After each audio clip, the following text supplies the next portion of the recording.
There is nothing more intoxicating than the meld of emotions and sensations that is Friday night. Friday night is the sound of that crowd, the pride of that community, the way that that grass smells. I've never felt in my adult life the way that I felt on Friday nights. That's what those kids are playing for. They're playing for that emotion. They're playing for that brotherhood and all of that sensory input that comes from Friday night. It is Thursday, June 13th. Almost forgot there for a minute.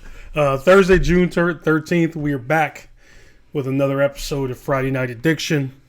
Hope your summer is getting started, going to the pool, taking some vacations, getting some downtime.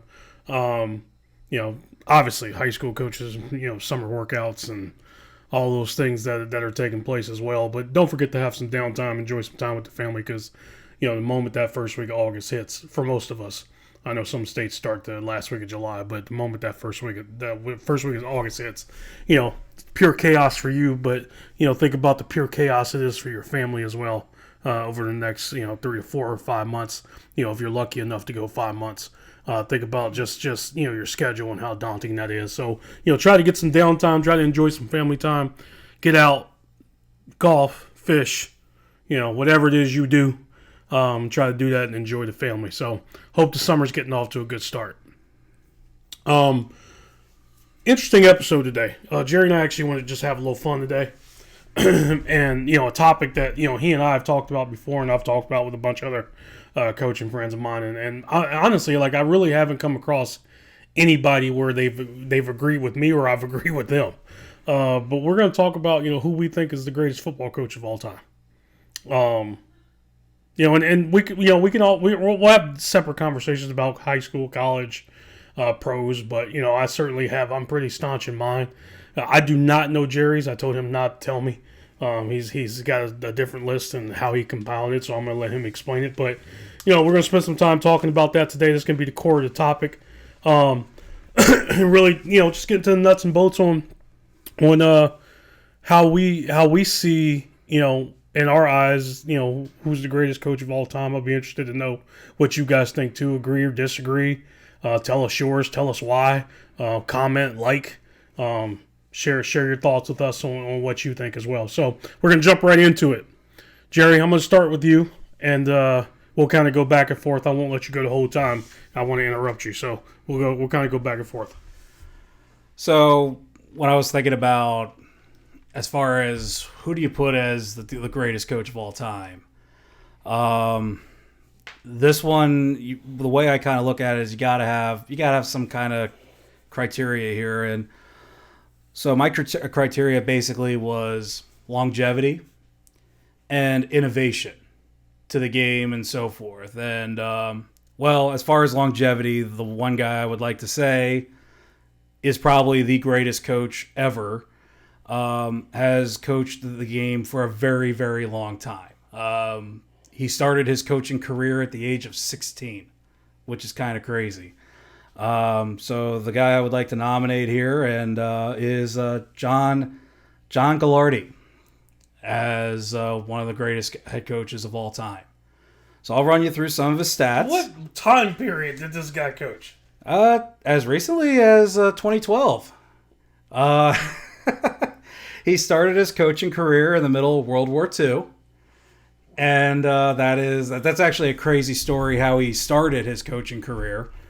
But I'm going to run you through. And by the way, anybody who's coached Division III, you're familiar with John Gagliardi. The John Gagliardi Award is basically the Heisman Trophy for the best player in Division III. But I'm going to run you through some of his accomplishments here. And I just dove down the rabbit hole learning about this guy, and it's insane.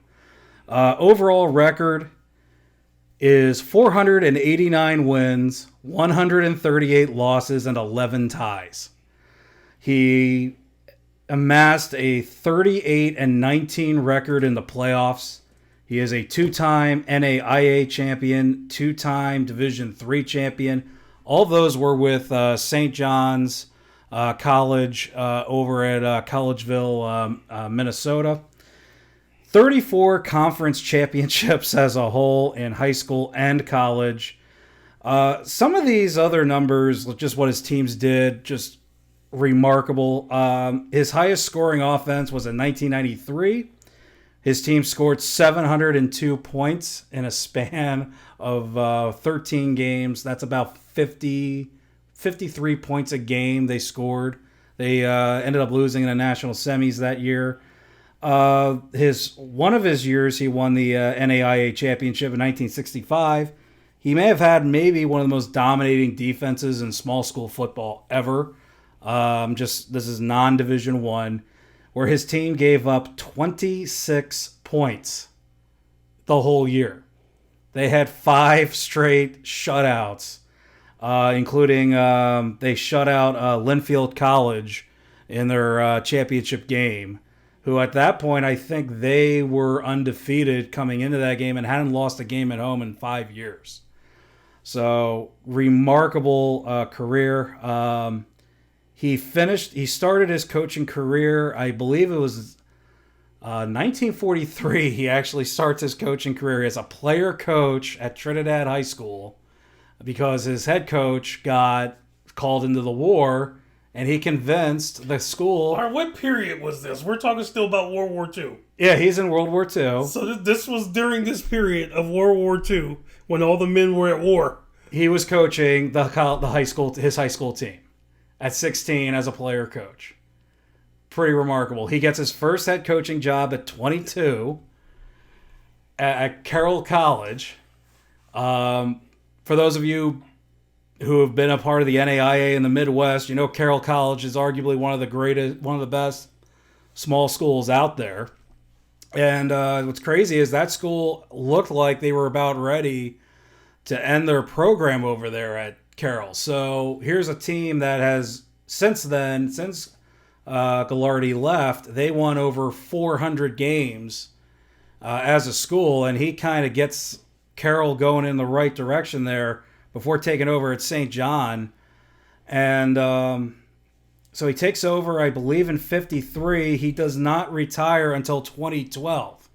And his last losing season was in 1966. So it was 47, I think it was like 48 straight years he had winning seasons over at St. John.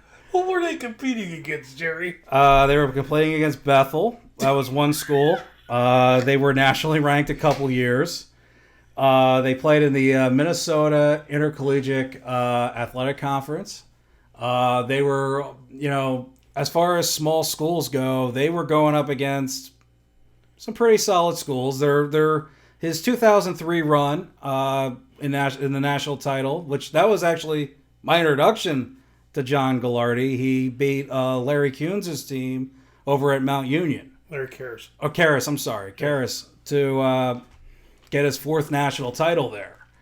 So they went up against some pretty good talent there for a while. Now, granted, Division III and NAIA in the 60s. All right, I'm going to stop you. Wasn't the greatest. But let me tell you. Hold on. I'm going to give you. I'm going to give you the late 80s, 90s. I remember him. And I remember the teams. Yeah. I'm a big Mount Union guy, so I certainly remember the national championship game. Yeah. I'm going to give you that. I am not giving you the World War II shit. Okay, that's fine. The post-World War War II and the post-World War stuff. Like, I'm not giving you that. Like, that was almost the inception of football, Jerry. And a 16-year-old being a player and a coach, while that seems impressive at the time, I'm sure it was. But the level of football and the sophistication that goes into football was not nearly prominent then. Oh, no. It was probably single wing, power tee. That's probably what you ran. And guys were practicing on a weekend. That's a different time period. I agree. And I think you're stretching the longevity part here. I'm not saying he's not a great coach. I'm simply saying I think there's a large amount of that time period where that competition is not real stiff at all. and it was the war. All the men were gone. Right. Let me keep going. So he did coach college for a very long time after the in the 50s all the way through, and he only had 3 losing seasons at St. John in Division III, where let's face it, it's in Collegeville, Minnesota. Okay, and he's able to do as well as he did with some of the guys he had around him. So, but this is why I look at Gagliardi, and this is where I think we're going to get some laughs out of this. He had probably one of the most impressive no lists I've ever seen. So this is where you know how you have rules like don't do this, don't do that. He had many of them. I'm going to go through this list. It is impressive the stuff he didn't do in his program, and that's what just drew me to him. We'll go through it all here. He had 74 of them. We're not going to do all 74 of them, but here we go. No timing 40s, no player meetings, no staff meetings, no grading film, no counting tackles, no clipboards, no whistles, no practice in the rain or mud, no blocking sleds, no dummies, no tackling, no laps, no trying to kill the opponent. I love that one. No man on phones, and I assume that was the headsets because he never wore a headset, or none of his coaches wore a headset. No play calling from the bench. No unsuited players at home. No unplayed players in a route. No denying of water or rest. No big deals when we score. No game plans. No statistics posted. No overnight trips. No recruiting off campus. That was interesting. No compulsory weight program. No signs in the dressing room. No superstition. No playbooks. No practice pants issued. No agility drills. No lengthy calisthenics. And no band or cheerleaders at games. You know what that says to me? What does that say to you? No athletes. You're right, and it's just fascinating, and this is where I kind of give him credit, because we've seen, I think Dartmouth as late as 2014, they were one of the few programs to say after a certain point we're not tackling. Mm-hmm. Gagliardi, his thinking was, well, if we're going to protect quarterbacks and we're going to protect a star wide receiver, why can't we just do that for everyone? And to his credit, none of his players ever got seriously injured in practice. The other thing, too, that I find kind of fascinating is he did not do any off-campus recruiting. That's another thing I find fascinating, is he was still able to field a 180-man team every year in spite of the fact that he did not recruit off-campus, which I thought that was pretty interesting. So, in a way, he was kind of ahead of his time, and he was really ahead of his time, like allowing players to drink water, because it wasn't really until the 70s and 80s we started seeing that. Like, I think a coach we know said, yeah, they didn't give us water, they would just give us salt tablets. So, yep. He was ahead of his time there when it came to that, and so it's actually pretty remarkable the things he's not doing. Some of this is like insane, like no staff meetings, no grading film. Okay, that's kind of ridiculous. But the other stuff that he's doing here, some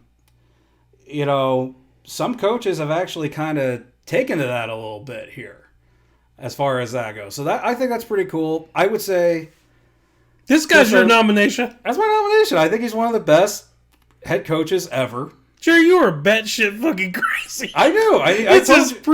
This is World War II and pre-segregation. I'm giving you this guy is the best coach of all time. I think you gotta put him up there. Okay. You are off your rocker. I'd like to nominate him. I think you gotta look at him. All right, you have any honorable mention? Is that it? Well, he's not the greatest. I thought we were gonna do, Well, I'll tell you this. Go ahead. Okay, so, but that was one guy I kind of looked at and just went, nobody talks about this guy and what he's done. That's pretty hard to go win nearly 500 games as a college coach. I don't care what conference you're in. Okay. And he's doing it without scholarships or athletic scholarships. So I thought that was pretty impressive. So some other coaches I think we definitely got to put up there. I actually kind of would put him up there with a Paul Brown. Was one guy. I definitely do. You got to put him there. And that's one guy that I think you talk about longevity, innovation, and coaching at multiple levels.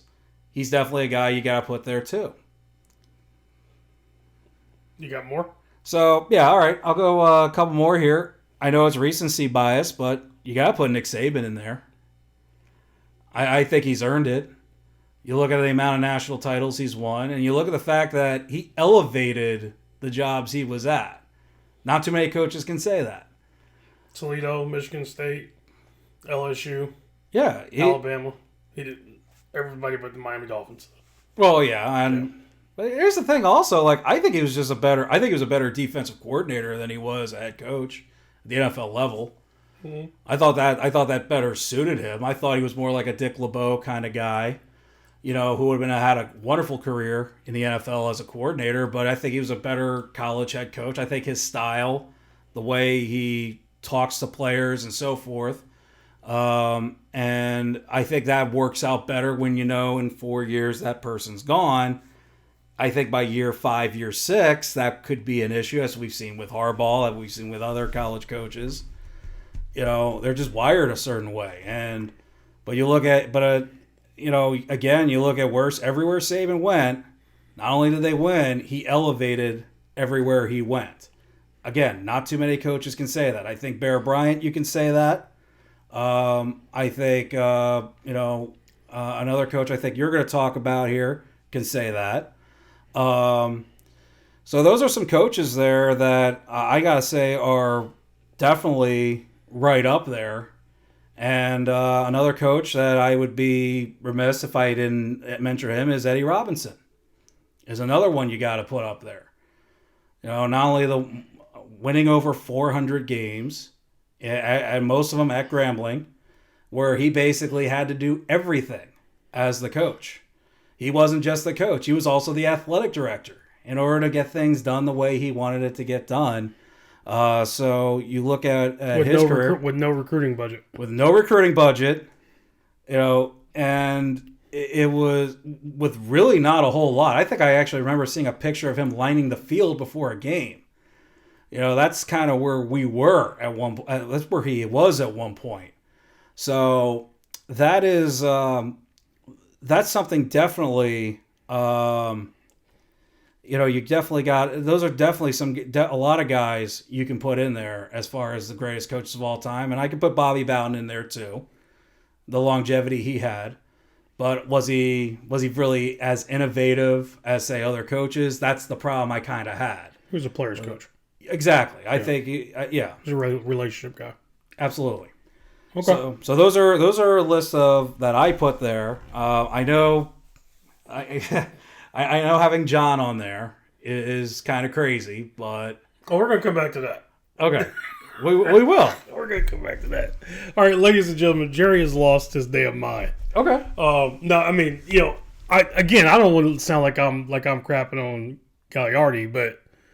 Because I'm not. Now, he is a great coach, and I do know who he is because I watched a lot of D3 playoffs in the early 2000s, and he was still coaching, and obviously still won a national championship at that period. But there was a lot of that. A lot of his tenure was World War II and pre-segregation, and the athletes and the period he was coaching in was not that's not an elite time, but nonetheless.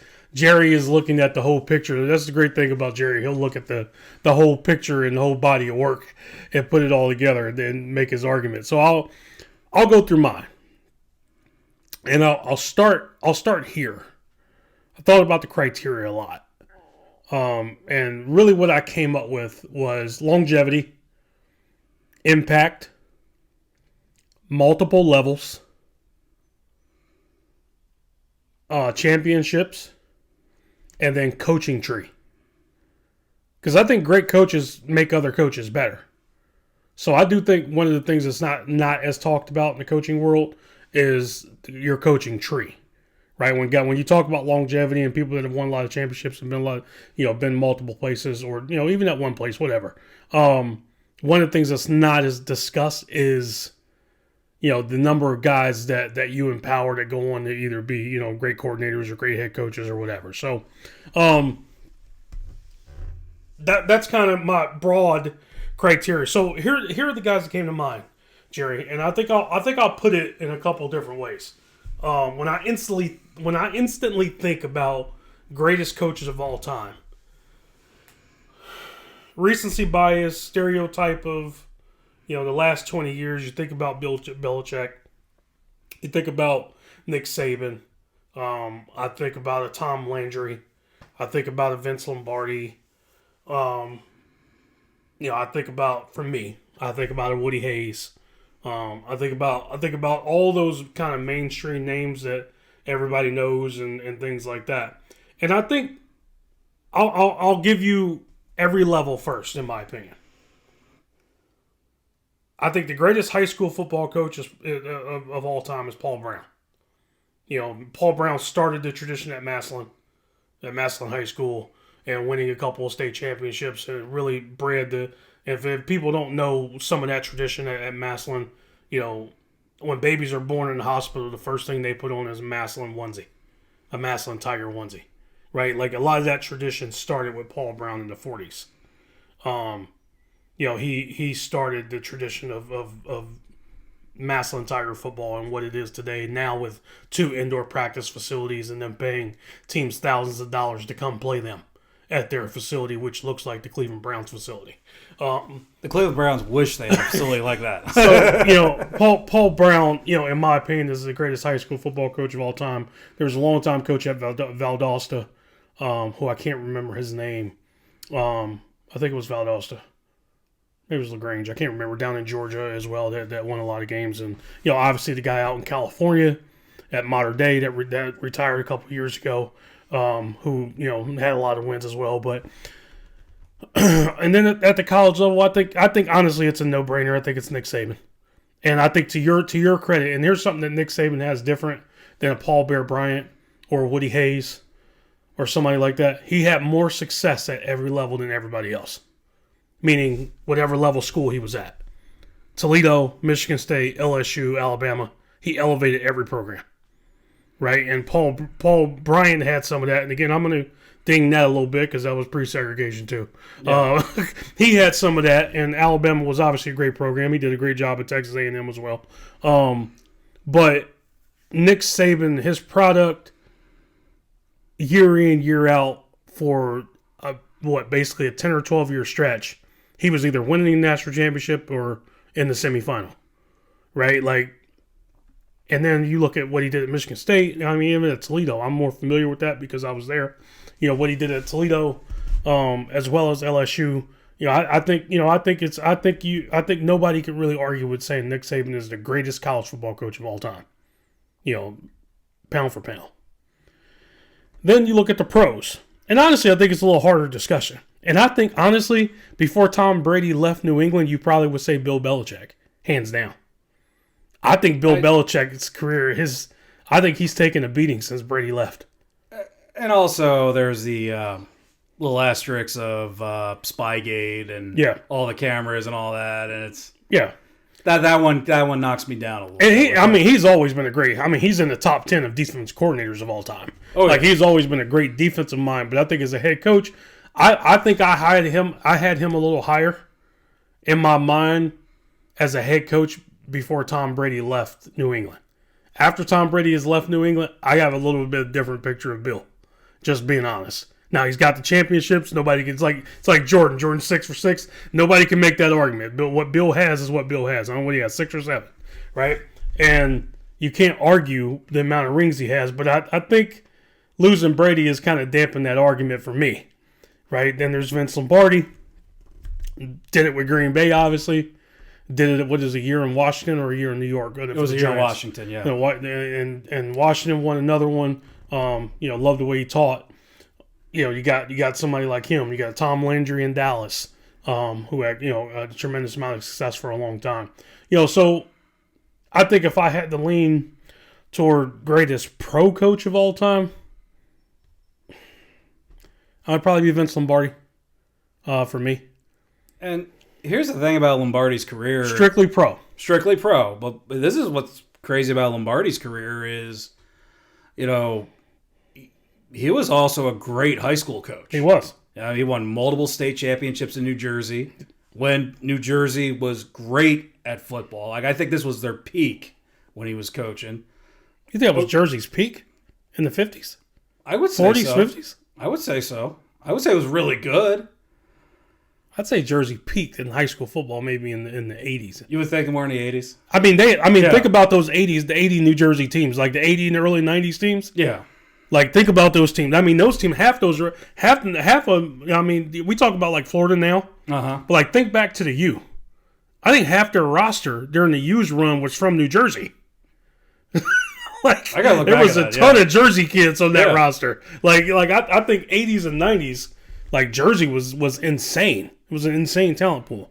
Now, I'm not as familiar with the 40s, but it's hard for me to think that the level of athlete that was playing in the 90s and the level of athlete that was playing in the 40s are equal. I know the game wasn't equal. No, I agree, but it was. But he was a hell of a high school football. He was great, and I think if he goes and stays with it even longer, I think he's in that conversation. Yeah. Absolutely. So I know for me on the pro level, if I got to choose, and it's a hard choice. I know it's not like college to me that's easy. It's Nick Saban. High school is an argument, right? I'm saying, Yeah. I'm saying Paul Brown.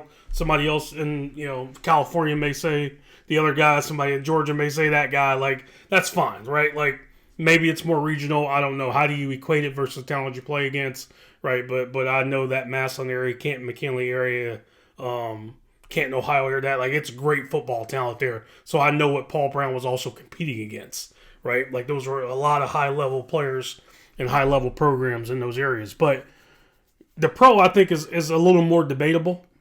And for me, it's Vince. I know a lot of people would say Bill Belichick. I'm sure people in Texas would say Tom Landry. I'm sure that people in the Northern California would say Bill Walsh. And everybody might have a preference. Pro football is very, very, diverse in that way.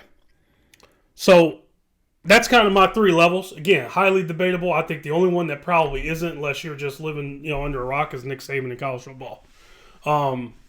But then, so I took that, right? I took that Yeah. and I stirred it up, Jerry. And I said, okay, if I have to choose based on my criteria, who I think is the greatest football coach of all time, who do I come out with? Remember my criteria. Mm-hmm. Multiple levels, longevity, championships, coaching tree, impact, innovation, whatever, right? Can only be one guy. It's only be one guy. It's Paul Brown. It's not even close. And to me, it's not close. If for you that you guys that listening maybe think that I'm full of shit, like I'm laughing at Jerry Ehrlich and you're laughing at me, that's fine. But like the forward pass didn't exist before Tom Brown or before Paul Brown. Playbooks did not exist before Paul Brown. Watching film did not exist before Paul Brown. Paul Brown won multiple championships at the high school level in a very, very talent-rich state, in a talent-rich region. He then went on to Ohio State as a college football coach and won multiple national championships. He then started the Cleveland Browns, who are named after him, and won multiple pro championships. He then was ousted as the owner and president of the Cleveland Browns. And then he went to Cincinnati, and he started another NFL franchise called the Cincinnati Bengals, and went to several AFC championship games. He's got two NFL franchises that he started and almost won championships in Cincinnati as well. And then if you want to go to his coaching tree, His coaching tree is insane. Oh. I mean, Bill Walsh was his offensive coordinator. That kind of could tell you everything you need to know there. But also, some other things we got to talk about with Paul Brown. The reason why coaching staffs are developed the way they are today is because of Paul Brown. So, like, why Paul Brown invented. He didn't invent. I don't know if he invented, but I think he was one of the first coaches to identify position coaches. Yes, he was like. It's incredible. Like, what you see today is courtesy of Paul Brown. Even going as far as, you know, that little headset that you see with all the quarterbacks now. He was the first to do that. He was. He was constantly experimenting, constantly looking at things. You know, and you want to go X's and O's. Okay, fine. He also created the draw play too. You know, which that was kind of by accident. And he said, wait a minute, we got to play here. So you just look at all the things he's created over time in film study, preparation, practice schedules, off-season conditioning. He was the guy who got all started, and we still feel his presence to this day with all the things that he did. And I'm going to name you some of Paul Brown's coaching tree. Bill Walsh, Hall of Fame coach.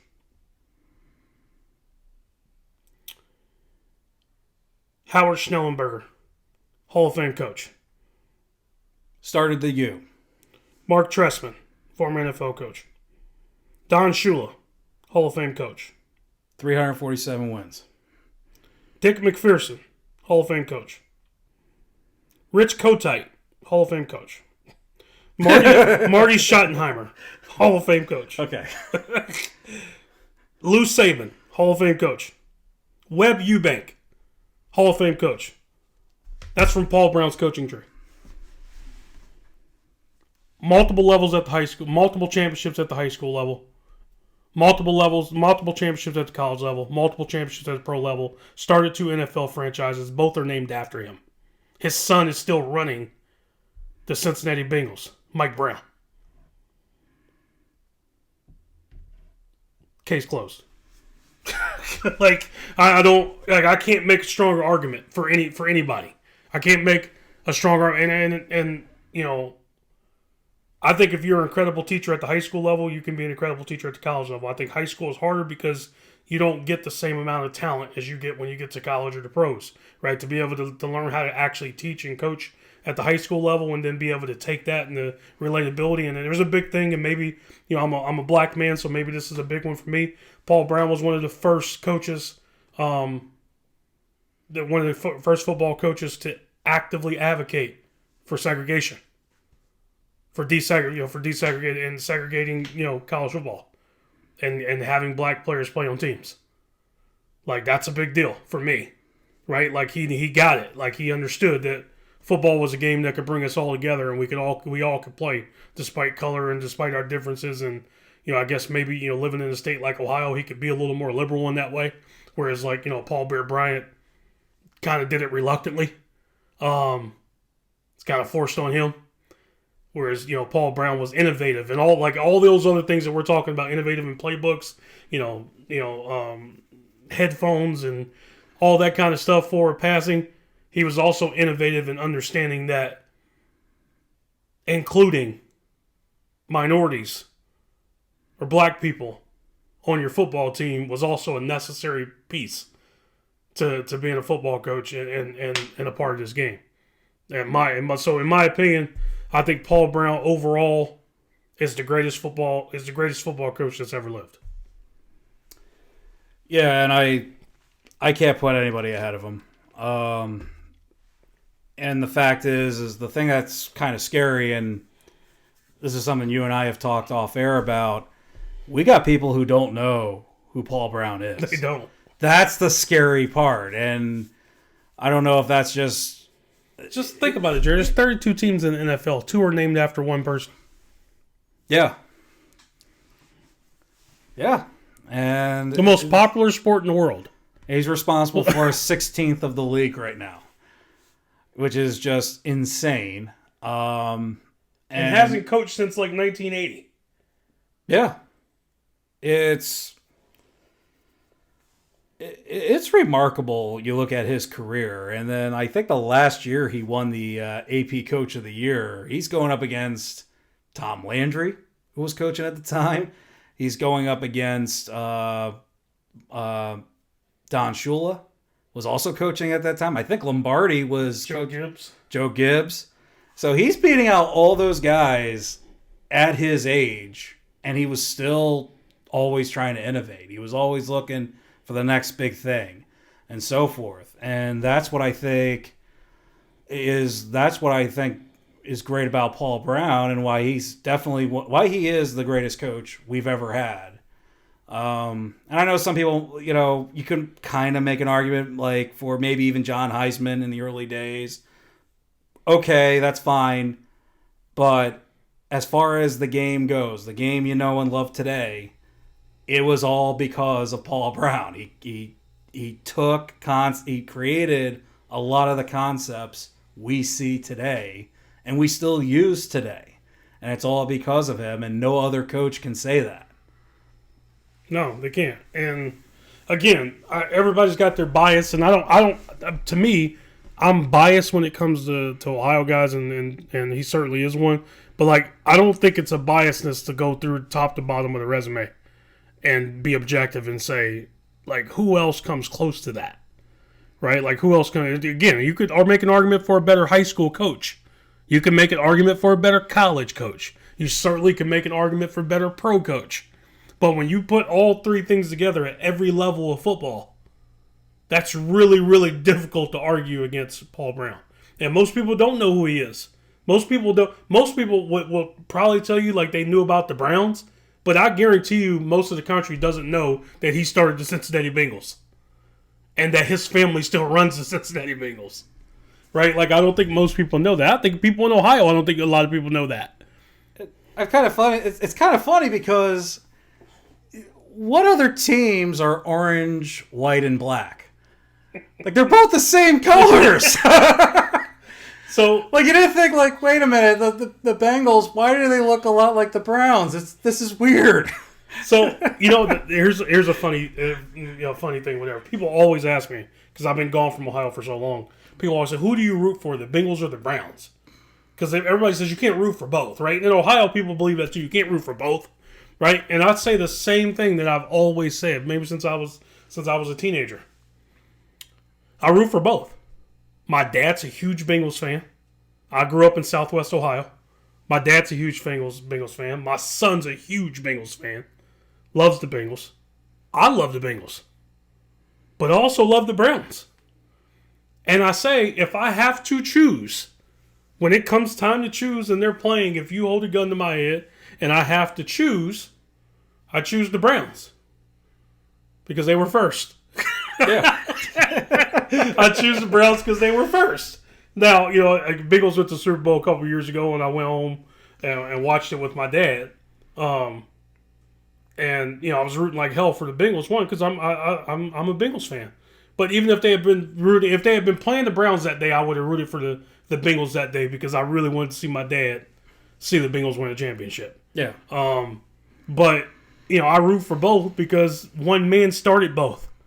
Like, so it's hard for me to distinguish, like, they're not, it's not like, Ohio State and that team up north. There's a lot of things that separate that. One, a state line, right? Two, coaches, right? Like, all those things separated. But, one man started both these franchises and, is probably the biggest innovator in football that football's ever had. And so, I feel well within my rights to root for both. But, like I said, you could make an argument for any coach in any region. At the high school level, you can make an argument for college. I think you'd be foolish to not say Nick Saban, but at the pro, you can make an argument. But I think if you go top to bottom and you consider all these things, if you consider longevity, you consider multiple levels, you consider championships, you consider coaching tree, you consider impact, innovation, right? I think it's hands down Paul Brown, and it ain't necessarily close. Yeah, it's close. I can't find any other person that. I mean, the closest guy in the. I think Lombardi was probably a better pro coach than him, but then you look at what Lombardi did in college. Now, part of that is Lombardi didn't have the chance in college. He had like Wake Forest basically said, "No, we're not hiring you because you have a vowel at the end of your last name," and that's why he never really got the opportunity in college that he probably should have. Yeah. But that being said, that's not what he wanted to do anyway. He wanted to be in the pros. Yeah. That's what he wanted. So that's the only argument you can kind of say pro Lombardi was better, but you just look top to bottom and what this guy did for the game of football.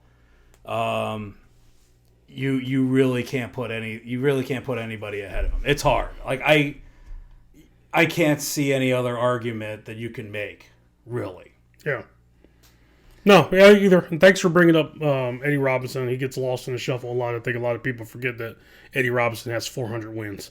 One of only a few coaches in the world that has a 400 wins. And, look where he did it, small HBCU, outside of New Orleans. No recruiting budget, no real athletic budget to speak of. And the things that he did at Grambling State. He really didn't get his due until he died, or he's getting ready to, and then maybe started getting recognized a little more by the world. But in the world of college football, all the greats have always respected Eddie Robinson and knew he was a hell of a coach. So thanks for bringing him up. Again, John Gagliardi, not making any dispersions against him. Like, I just think he coached a lot in a time where football was very different. And I'm not sure I'm willing to honor that entire resume. Okay. Can I give you one thing, though? Sure. In 1963, when he wins his first national title, his team defeated Prairie View. A&M. Uh-huh. Yep. And they had a guy by the name of Otis Taylor on that Yep, team. I remember Otis Taylor. So No, again, he gets credit for that. he was so but you're right. That was the very first year the NAIA even allowed HBCUs to even compete in the playoffs. So I agree with you on that. And then eventually they would go to Division III, which was, I think, around 72, 73. I think they made that move. And, the thing is Division III from like the 70s, 80s was not the best, not nearly as good as what it is today. Right. Okay, it is not even close to what it was today. So I can say that. You could also say the wackiness that he had as a coach would be a little off-putting, but and I know that the no blocking sled, I know, just drives you nuts. Oh, yeah. Like that would, yeah.